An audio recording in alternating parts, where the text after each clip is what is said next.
Dalam 1 minggu ini saya doa sama Tuhan. Karena saya tahu bahwa hari ini saya akan khotbah di 3 ibadah pertama. Lalu nanti sore akan ada pembicara tamu, Pastor Frankie Kuncoro. Saya tanya sama Tuhan, Tuhan mau bicara apa sama jemaat jam 10, 12 dan jam 2.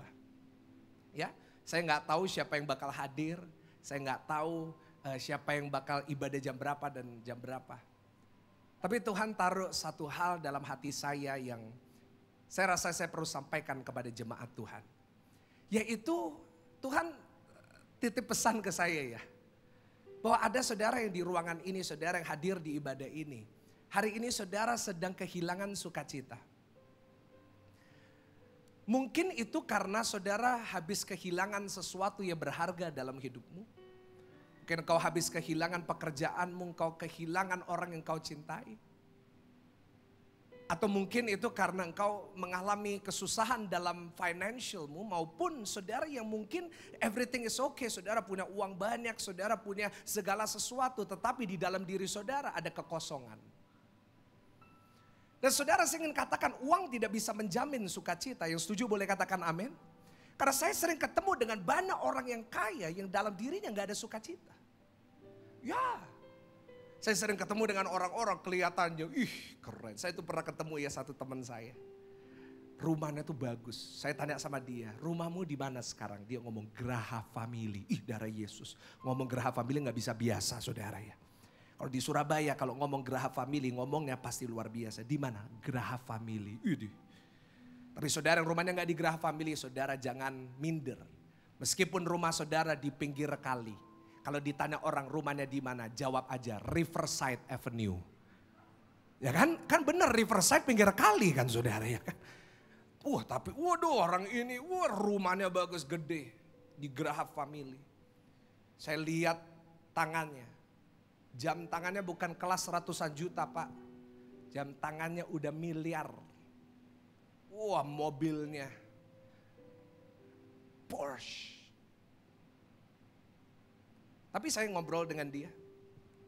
Dia curhat sama saya. Saya tuh punya semua. Tapi saya gak ngerasain sesuatu dalam diri saya. Saya ngerasain kosong.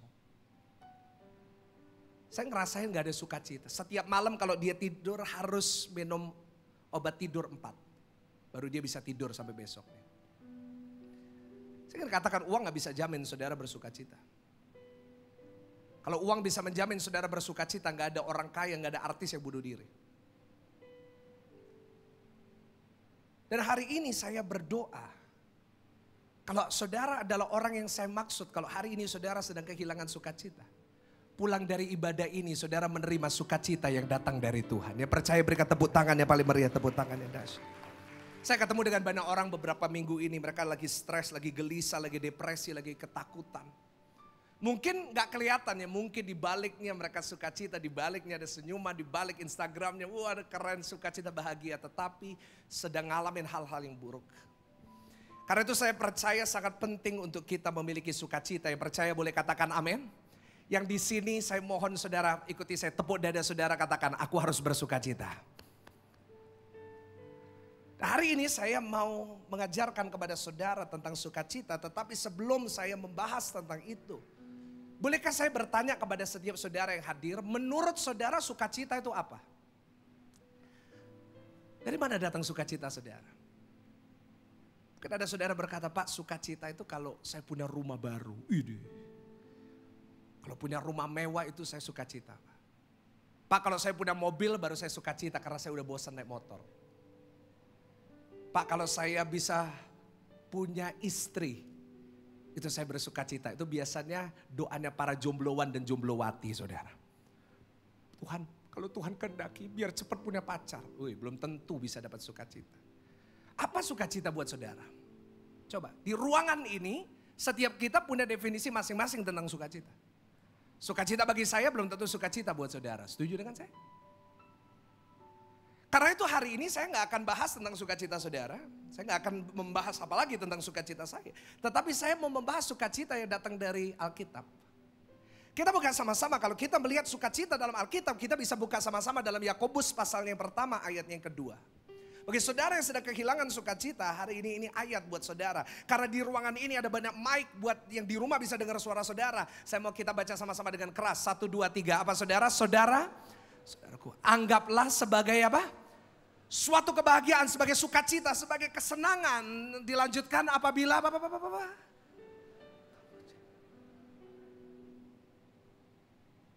Saya akan ulangin, tetap di ayat ini multimedia. Dan saya akan baca kepada saudara supaya saudara bisa ngerasapin. Firman Tuhan dalam Yakobus berkata, anggaplah sebagai suatu kebahagiaan. Anggaplah sebagai sukacita apabila kamu jatuh dalam pencobaan. Gak ada yang amin. Wajah saudara mulai mencekam lihat saya. Ini pendeta berewakan siapa sih ini ngomong pencobaan mulu.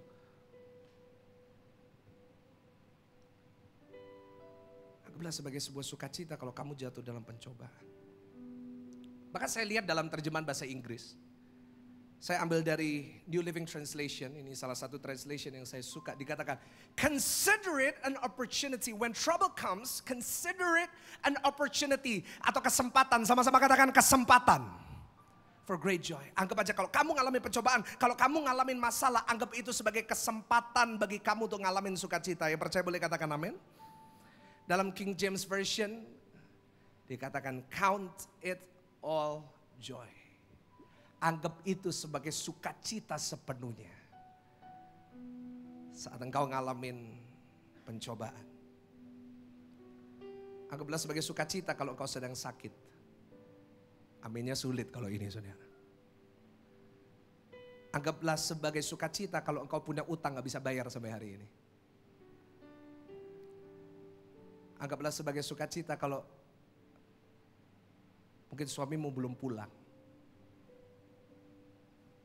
Bahkan kalau saya mau menekankan lebih lagi, kita buka dalam Ibrani 12 ayat yang kedua. Ibrani 12 ayat yang kedua berkata. Bisa ditampilkan di multimedia Ibrani 12 ayat yang kedua. Marilah kita melakukan dengan mata yang tertuju kepada Yesus dan memimpin kita dalam iman. Dan membawa iman kita itu kepada kesempurnaan. Ya dengan mengabaikan kehinaan, tekun. Perhatikan ini. Yesus memikul salib ganti apa saudara? Disediakan bagi dia. Sekarang duduk di sebelah kanan tata Allah. Berarti penulis Ibrani dan saya percaya itu adalah Paulus yang mengatakan. Pada saat Yesus menghadapi salib pun dia melakukan itu dengan sukacita. Kontradiksi banget gak sih? Dengan definisi kita. Paradoksikal banget gak sih? Definisi sukacita Alkitab dengan konsep kita. Kita konsep sukacita saat kita punya uang banyak, deposito banyak. Kita menganggap sukacita kalau kita bisa hidup mewah. Kita dianggap bersukacita kalau kita punya mobil yang paling baru, jam tangan paling baru, handphone paling baru. Tapi Alkitab berkata, anggaplah sebagai sebuah sukacita. Anggaplah sebagai sebuah kebahagiaan apabila kamu jatuh dalam pencobaan. Karena itu banyak orang punya konsep ke gereja pasti kaya. Siapa bilang? Alkitab gak pernah menjanjikan itu. Dikatakan anggaplah sebagai sebuah kebahagiaan. Count it all joy. Penuh sukacita. Kalau kamu menghadapi pencobaan. Saya ingin katakan kepada saudara bahwa sukacita yang ditawarkan oleh Alkitab. Itu lebih dalam daripada sukacita yang kita miliki. Yang setuju boleh katakan amin. Sukacita yang diberikan oleh Alkitab. Itu lebih dalam dari semua yang saudara pernah bisa selami dengan pikiran saudara. Yakobus mengerti ini, Paulus mengerti ini. Kenapa? Karena mereka tahu bahwa sukacita yang diberikan dunia ini sifatnya selalu sama-sama katakan sementara. Di rumah tulis di live chat sementara. Ya. Segala sesuatu yang diberikan dunia ini sementara. Saya pernah khotbahkan beberapa minggu yang lalu. Saya tanya kepada ibu-ibu. Bu, senangnya punya tas baru berapa lama bu? 6 bulan. Setelah itu biasa aja kan? Saya mau tanya Pak, senangnya punya handphone baru berapa lama? Paling 1 tahun, terus digeletakin, tempered glass retak gak diganti-ganti. Saya mau tanya, senangnya punya istri berapa lama? 6 bulan darah Yesus, jangan 6 bulan ya Pak ya. Selamanya, tapi jujur ya. Sukacita yang ditawarin dunia itu sementara semuanya. Sudah boleh tanya sama orang-orang yang sukses yang diberkati. Itu semua cuma sementara. Tapi sukacita di dalam Tuhan Yesus itu sifatnya kekal sampai selama-lamanya. Yang percaya berikan tepuk tangan yang paling meriah, yang paling dahsyat buat. Saya bukan name dropping ya. Tapi beberapa hari yang lalu saya makan malam bersama dengan Bu Kiki Fatmala yang duduk di depan. Bersama dengan Mr. Chris suami. Kita ngobrol. Kurang apa sih seorang yang kaya raya, artis. Tapi sebelumnya di dunia mereka yang lama, mereka kadang-kadang gak nemuin apa yang mereka nemuin. Begitu ketemu Yesus, mereka menemukan damai sejahtera yang sejati. Kasih tepuk tangan yang paling meriah. Bu Kiki Fatmala udah saksi, ini saya tunggu tanggal mainnya Mr. Chris suaminya bersaksi di atas mimbar ini. Karena kita ngobrolnya keren banget.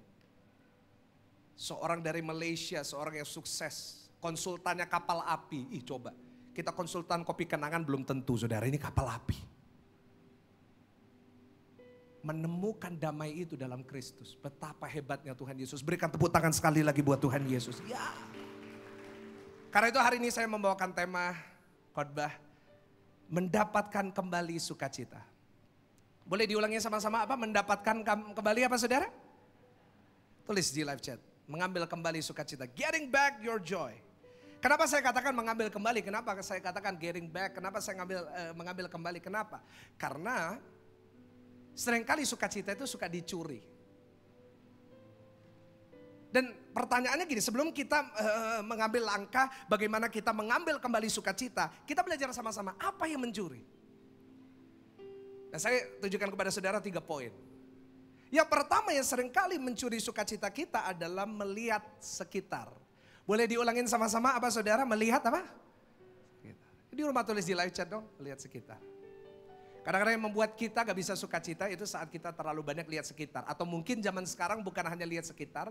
Saya pernah lihat seorang hamba Tuhan pernah ngomong. Orang Kristen ini semestinya dikasih kacamata kuda. Ih jangan.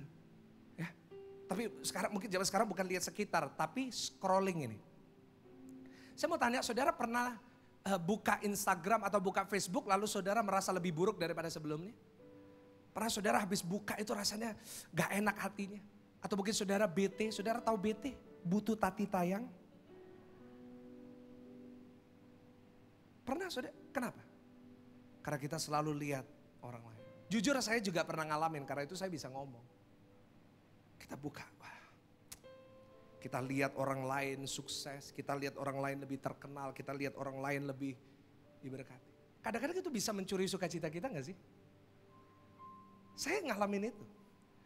Saya dulu di awal-awal saya melayani, saya melihat pelayanan saya dan saya melihat pelayanan orang lain kok. Rasanya jauh banget gitu. Saya jadi gak sukacita. Saya gak munafik, saya harus ngomong itu. Karena seringkali mencuri sukacita kita. Apa yang pertama melihat apa saudara? Dan saat kita mulai melihat sekitar apa yang terjadi. Kita mulai melakukan satu hal yang kita semua melakukan. Kita mulai membandingkan. Apa saudara? Mulai?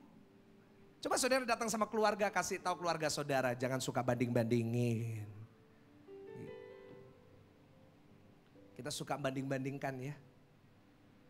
Saya ingin katakan perbandingan adalah pencuri sukacita yang paling besar. Perbandingan itu membuat kita gak bisa bersyukur. Ya. Kita kadang-kadang tanpa kita sadari kita suka bandingin hidup kita dengan orang lain. Saya dulu suka bandingin diri saya dengan orang lain. Saya suka bandingin tubuh saya sama orang lain. Yang lain itu saya lihat, 6 pack. Saya lihat ke bawah 1 pack. Saya lihat, mereka push up 100 kali. Saya coba push, never up saudara. Gak bisa naik. Saya sampai, waduh kok keren. Saya mulai membandingkan diri saya dengan orang lain. Saya mulai merasa buruk tentang diri saya. Dan saya gak bisa sukacita. Ibu-ibu juga sering ngalamin itu, ya gak sih? Saya mau tanya, Bu. Punya tas harga 1 juta cukup gak Bu? Yang biasanya jawab ini bapak-bapak. Saya sering khotbah di Jakarta, saya khotbah ini. Punya tas 1 juta cukup? Yang jawab bapak-bapak, cukup. 1 juta itu mahal. Cukup? Cukup. Dipakai untuk naruh barang. Lebih murah, lebih enak. Bungkus kena minyak lebih murah saudara ya ganti. Kenapa kok kita nggak pernah bersyukur dengan tas 1 juta itu? Kenapa? Karena kita sering lihat di Instagram. Selebgram ini, tasnya 150 juta. Jadi nggak puas. Kenapa?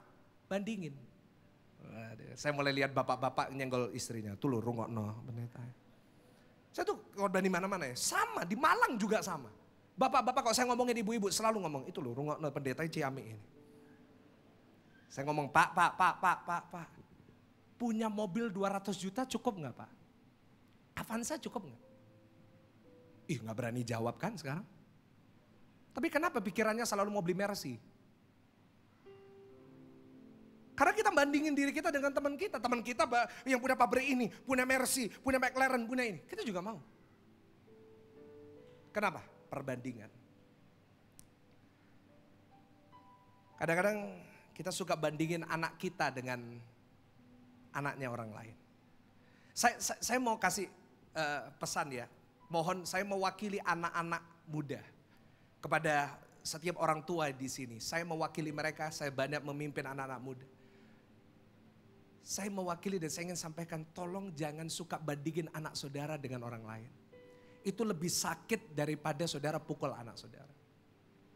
Banyak ibu-ibu suka bandingin anaknya dengan, itu loh lihat anak temennya mama anaknya tuh loh pinter.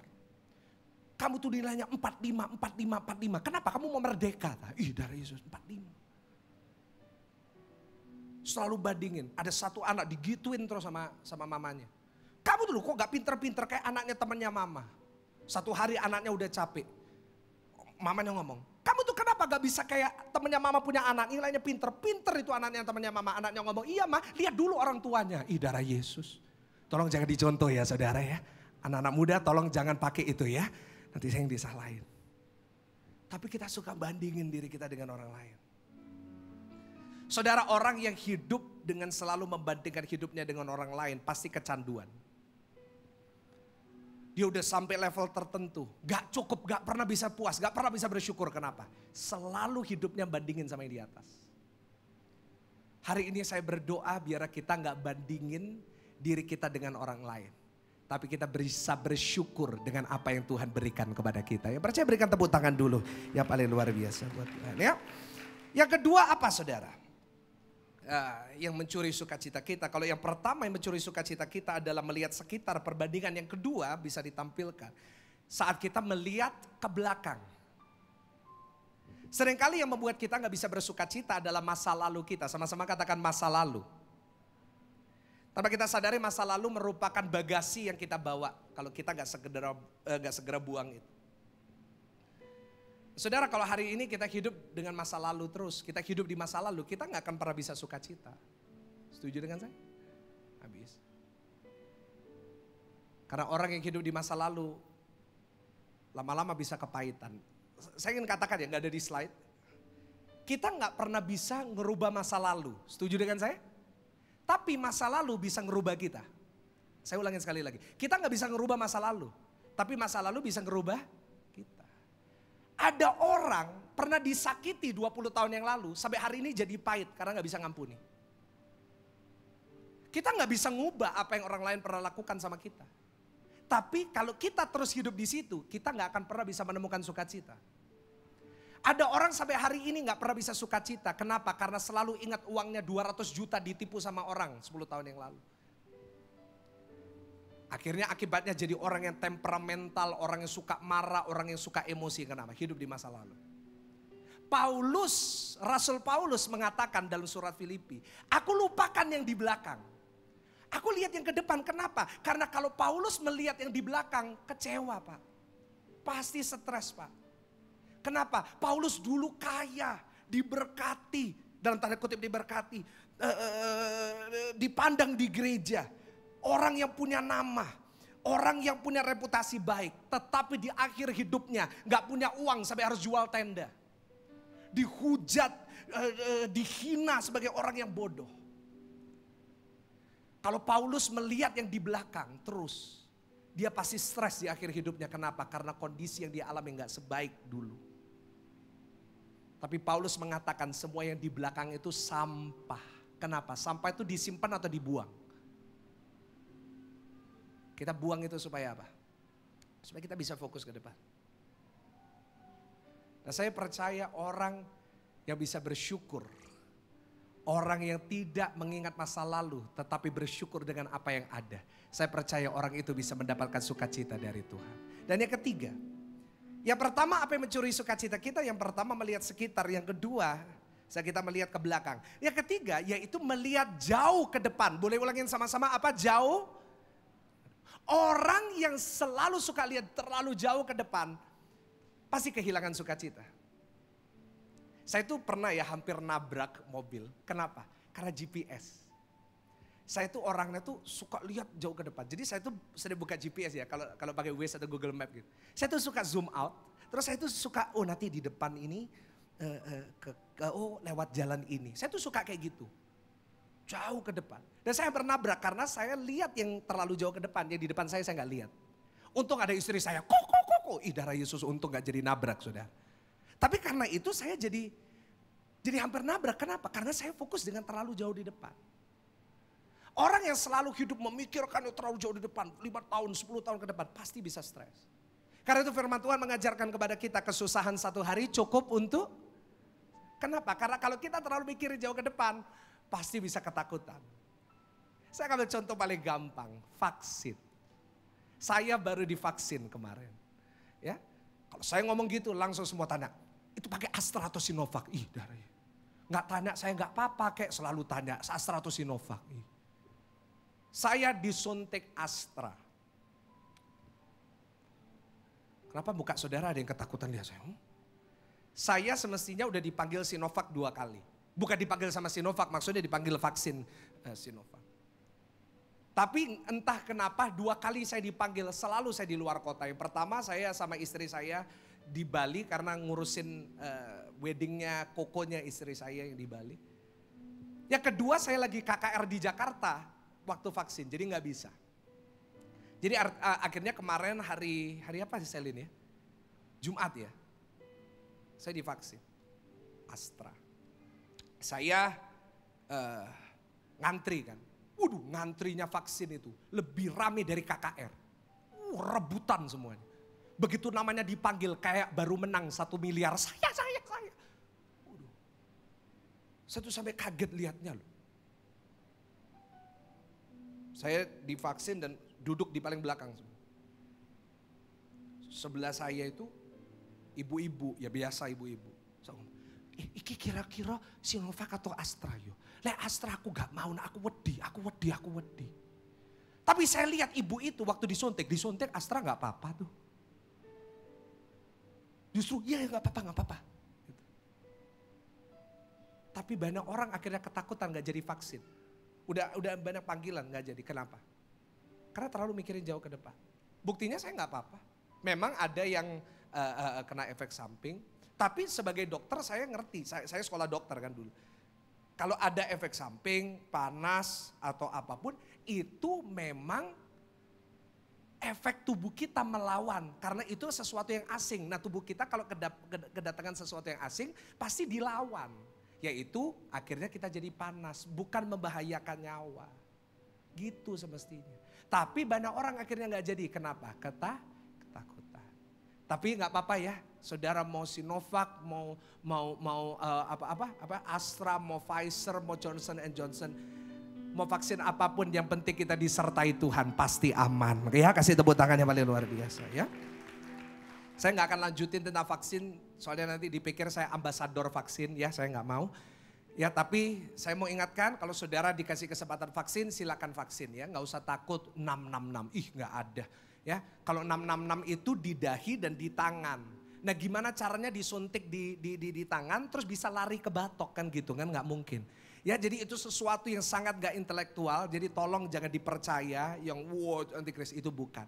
Ya saya sudah divaksin, hamba-hamba Tuhan yang saya kenal, sahabat-sahabat doktor teologi aja, mereka semua udah divaksin. Ya apalagi saudara. Oke saya gak lanjutin nanti dipikir saya disponsori sama Sinovac ya. Oke saya mau tutup ibadah ini. Tadi sudah ditampilkan apa yang mencuri sukacita kita. Yang pertama melihat sekitar, yang kedua melihat masa lalu, yang ketiga melihat jauh ke depan. Saya mau tutup khotbah ini dengan menyampaikan kepada saudara. Bagaimana kita bisa mendapatkan kembali sukacita itu. Sama-sama sekali lagi tepuk dada saudara, katakan aku harus sukacita. Ya. How do we get back our joy? Bagaimana kita mengambil kembali sukacita itu? Yang pertama kita buka dalam Mazmur 16 ayat yang ke-11. Mazmur 16 ayat yang ke-11. Mazmur 16 ayat yang ke-11. Engkau memberitahukan kepadaku jalan kehidupan. Di hadapanmu ada sukacita. Sama-sama katakan sukacita apa saudara? Berlimpah. Di tangan kananmu ada nikmat senantiasa. Bisa ditampilkan di slide bagaimana kita dapat kembali sukacita kita. Yang pertama saat kita melekat pada pokok anggur. Diulangin sama-sama jemaat Tuhan, melekat apa saudara? Tampilkan ayatnya. Saya suka terjemahan bahasa Inggrisnya. Dikatakan, in thy presence, ini King James pasti. Is fullness of joy. Dalam hadirat Tuhan, itu penuh sukacita. Ya percaya boleh katakan amin. Dikatakan dalam firman Tuhan, dalam hadiratmu, itu penuh sukacita.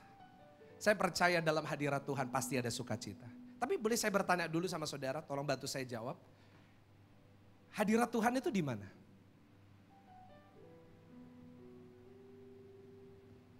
Kalau kita sebut hadirat Tuhan, hadiratmu memenuhi. Hadirat Tuhan itu di mana? Ada yang jawab, di gereja Pak. Sorry ya, orang yang selalu menganggap hadirat Tuhan itu pasti di gereja. Biasanya orang yang paling suka kritik gereja. Kenapa? Kalau gerejanya gak sesuai keinginannya kritik. Ini WL-nya gak ngangkat. Ih mau diangkat apanya? Gede-gede kayak gitu gimana ngangkatnya saudara? Wah kritik, wah ini kurang ini. Saya gak bisa ngerasain hadirat Tuhan di sini. Sorry ya, bukan itu. Ada orang bilang, oh kalau pendeta ini pasti ada hadirat Tuhan. Siapa bilang? Oh kalau Pak Daud Tony yang khotbah pasti ada hadirat Tuhan. Ih darah Yesus. Mau pendeta yang gak dikenal pun sampai paling terkenal. Tetap hadirat Tuhan nyata. Yang percaya berikan tepuk tangan buat hadirat Tuhan yang luar biasa. Dia hadir di sini. Nah tapi hadirat Tuhan itu di mana sih? Saya kasih jawabannya. Hadirat Tuhan itu di mana kita hadir sepenuhnya dalam hadiratnya. Ini bisa ditampilkan. Saya suka bahasa Inggrisnya. When we are present in His presence. Hadirat Tuhan adalah di mana saudara dan saya hadir sepenuhnya dalam hadiratnya. Dia hadir dalam hati saudara. He is in your heart. Dia ada dalam hati saudara semuanya. Karena firman Tuhan berkata dia jadikan hati ini rumahnya. Artinya dia bersama dengan kita. Dia menyertai kita. Tetapi masalahnya banyak orang gak hadir dalam hadiratnya. Buktinya dalam ibadah ini pun dari tadi awal pujian penyembahan sampai sekarang masih banyak yang main handphone. Masih buka Instagram, lihat likes-nya, lihat followernya. Percaya dengan saya belum nambah Pak. Bagaimana kita bisa berkata, saya mau bersuka cita, saya mau damai sejahtera. Kalau kita ibadah pun, kita gak hadir sepenuhnya. Ikut ibadah, mikirin, kompor udah aku matikan belum ya? Saya paling bahaya itu ibadah di sini kalau sore-sore. Ini jam masih lumayan. Paling bahaya itu jam 4. Kenapa? Karena lagi khotbah, baunya gyukaku naik. Jadi jemaat kepikiran, habis ini makan apa ya, enak ya gyukaku ya.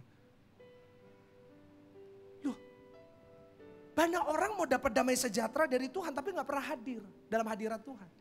Apalagi ibadah online.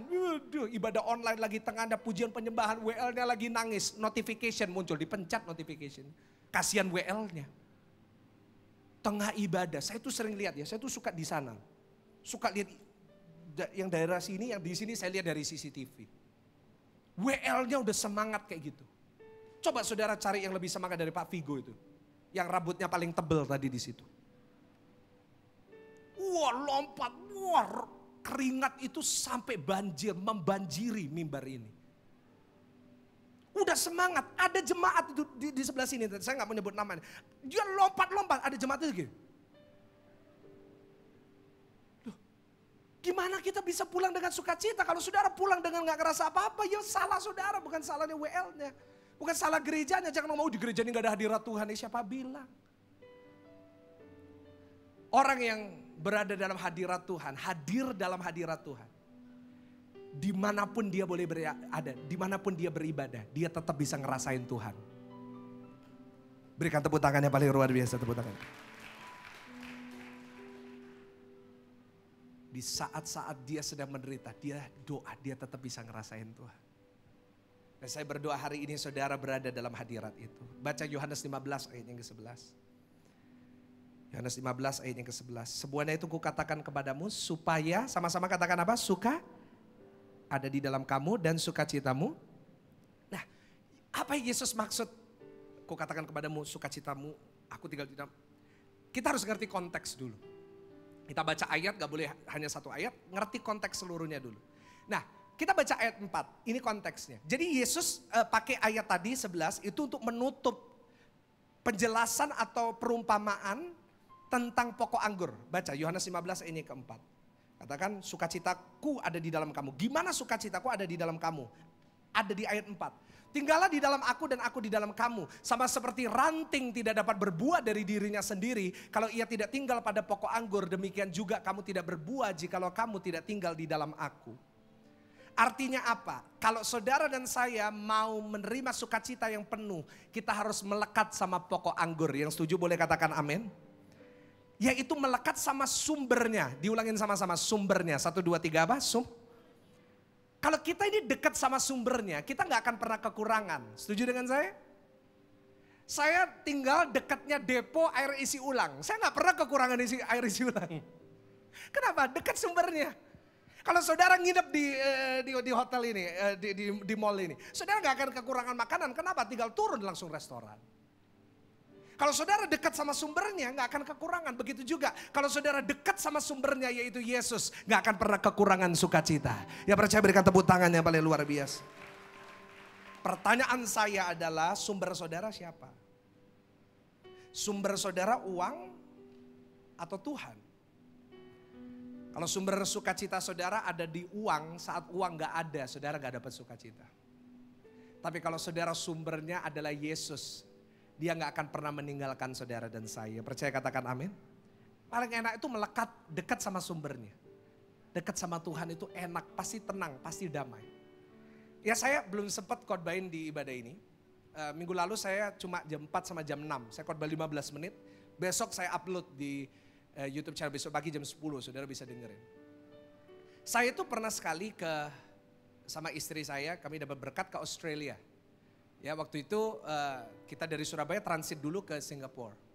Ya transit di Singapura berangkatnya jam 6.40. Biasanya kan SQ gitu ya. SQ kalau dari Surabaya ke Singapura jam 10 pagi atau 6.40 malam.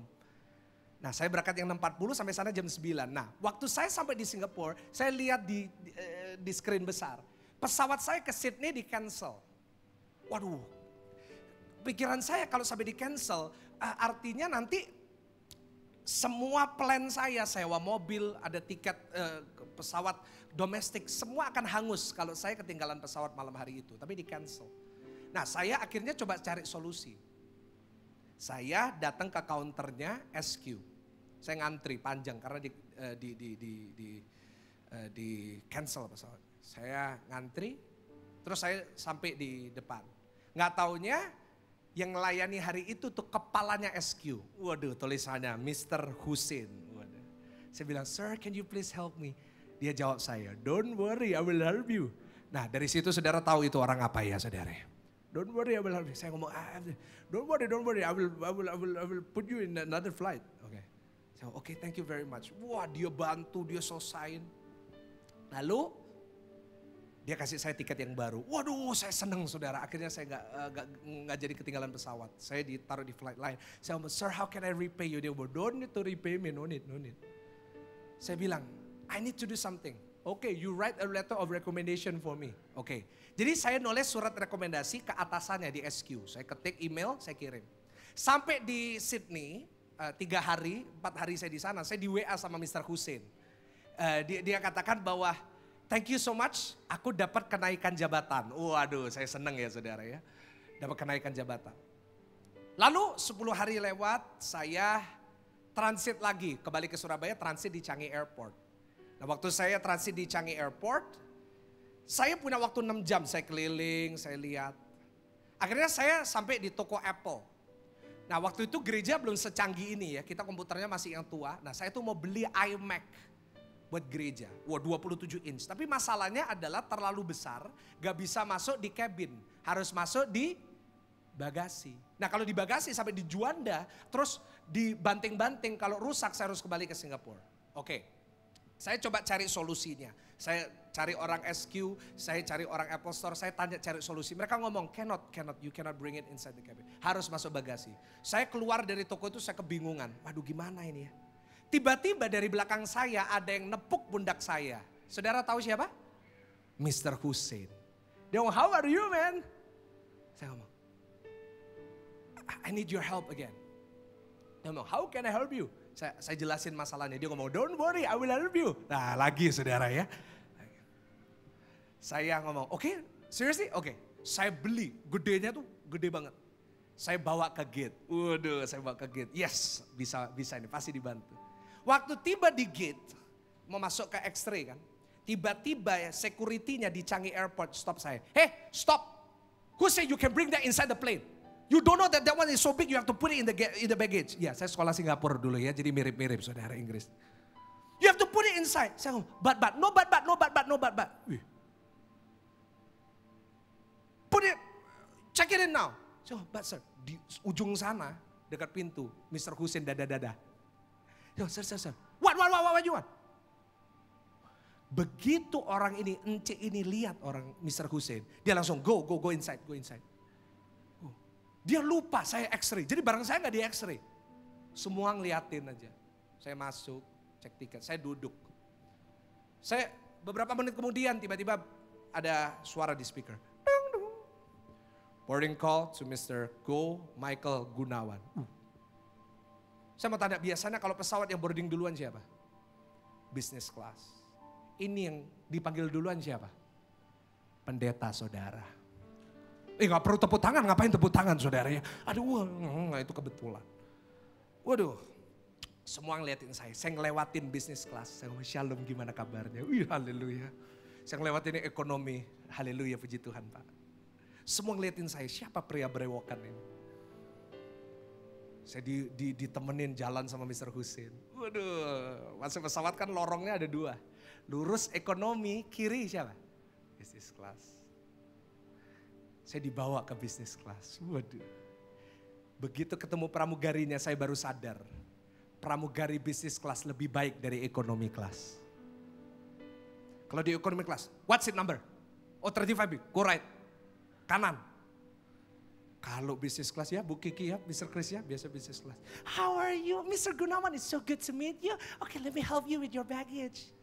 Waduh, senyumannya lebih lebar, dibawain 25 kilo. Ini perempuan kecil, ini bawain 20. Dimasukin lemari tulisannya business class only.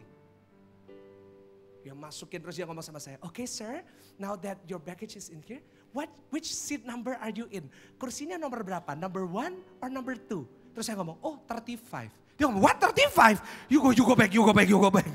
Ya, tapi selama 15 menit saya ngerasa jadi seorang yang naik business class. Dan rasanya enak dan aman dan tenang banget. Kenapa?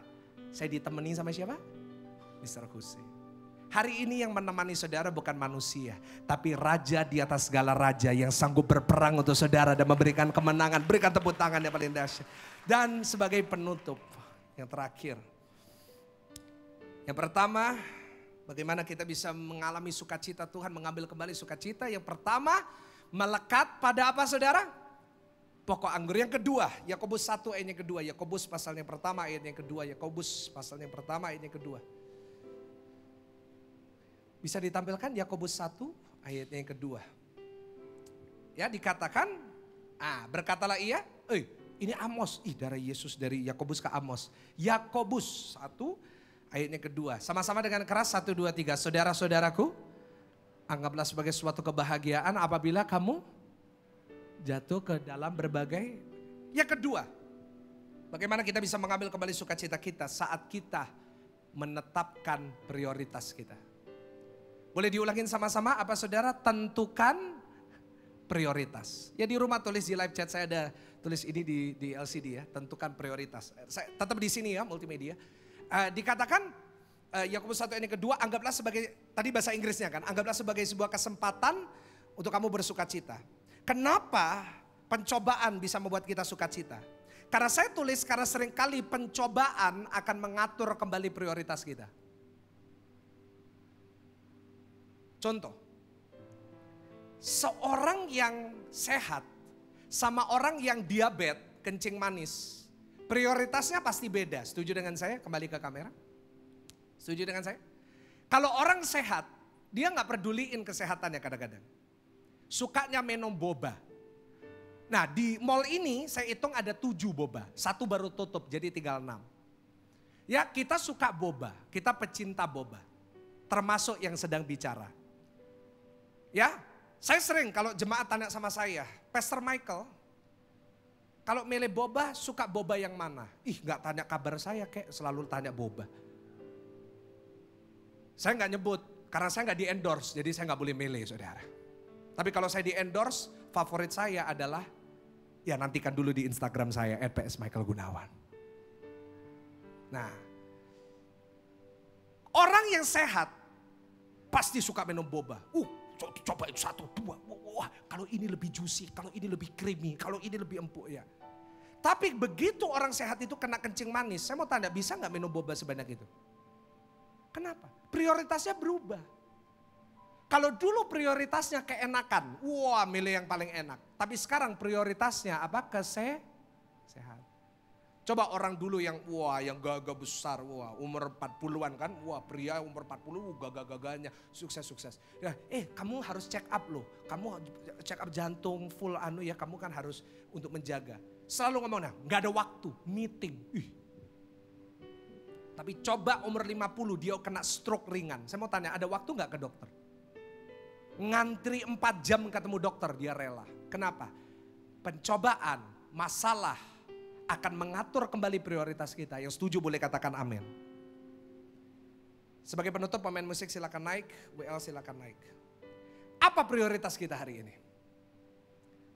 Itu akan menentukan sukacita kita. Kalau hari ini prioritas kita adalah perkataan orang lain. Kalau kita dikatain baik sama orang lain, kita sukacita. Kalau kita dikatain buruk sama orang lain, gak sukacita. Setuju dengan saya? Saya belajar dalam pelayanan saya, prioritas saya gak boleh apa yang orang lain katakan. Tapi apa yang Tuhan katakan. Sorry ya Pak, kalau prioritas saya menyenangkan jemaat, saya udah berhenti jadi pendeta. Karena jemaat ini punya ribuan permintaan. Saya tuh pernah sekali dulu belum buka CW dan Pakuwon Mall. Saya masih melayani di Grand City, saya habis khotbah jam siang. Saya tuh masuk ke toilet. Saya masuk ke cubicle, saya kan buang air kecil kan. Tiba-tiba ada orang masuk ke dalam toilet, dia gak tahu saya di situ. Terus ngomong, si khotbah tadi gak enak yo. Saya lagi kencing, dia ngomong gitu. Sama temannya, apalagi bapak-bapak itu. Kau ngomong, iya itu gak becus khotbahnya. Saya sampai gitu, ngomong terus tentang saya. Terus saya sengaja buka, shalom Pak, mukanya shock saudara. Pak, saya gak apa-apa Pak, gak apa-apa. Kalau prioritas saya nyenengin jemaat. Waduh Pak, saya pensiun aja, mendingan saya jadi dokter kecantikan. Mendingan saya kerja yang lain, saya jadi sales, kayak saya jadi agen asuransi. Sering ditawarin, saya khotbah saya di perusahaan asuransi ditawarin. Pak Michael gak mau jadi agen asuransi, darah Yesus. Saya khotbah di persekutuan doa properti, disuruh jadi agen properti. Saya bisa kerja yang lain. Tetapi kenapa sampai hari ini saya tetap berdiri, kenapa sampai hari ini saya tetap khotbah, kenapa sampai hari ini saya tetap memberitakan kebenaran firman Tuhan. Karena prioritas saya bukan apa yang orang lain pikirkan. Saudara mau gak suka dengan khotbah saya, saudara boleh gak mau dengerin saya, silakan. Tapi yang penting dalam pelayanan saya menyenangkan Tuhan, itu lebih dari cukup buat saya. Kasih tepuk tangan yang paling meriah buat Tuhan. Ya, apa prioritas saudara hari ini? Kalau prioritas saudara adalah menyenangkan Tuhan, pasti bisa melakukan segala sesuatu dengan sukacita. Ibrani, coba ayat terakhir. Ibrani pasalnya 11. Ibrani pasalnya yang ke-11 ayatnya yang ke-4. Ibrani 12 ayat yang kedua. Tolong ditampilkan. Ibrani 12 ayat yang kedua. Ini ayat yang benar-benar terakhir. Ibrani 12 ayat yang kedua. Mereka melakukan dengan mata yang tertuju kepada Yesus yang memimpin kita dengan iman dan membawa iman kita itu kepada kesempurnaan. Tadi saya sudah baca. Dan yang dengan mengabaikan kehinaan tekun memikul salib ganti sukacita yang disediakan bagi dia. Ayat ini dalam terjemahan aslinya dikatakan Yesus melakukan salib, menghadapi salib dengan sukacita. Kenapa? Salib menyakitkan, salib menderita, salib gak ada enak-enaknya, salib dihina. Kenapa kok dia bisa melakukan dengan sukacita? Karena prioritas hidupnya bukan nyenengin dirinya, bukan nyenengin yang lain, tapi melakukan kehendak Bapa. Kalau hari ini prioritas hidup saudara menyenangkan Tuhan, kita boleh menghadapi apapun bisa tetap sukacita. Kenapa? Karena saya tahu Allah turut bekerja dalam segala sesuatu, mendatangkan kebaikan buat saya. Yang percaya berikan tepuk tangan yang paling meriah buat Tuhan. Sambil makin berdiri.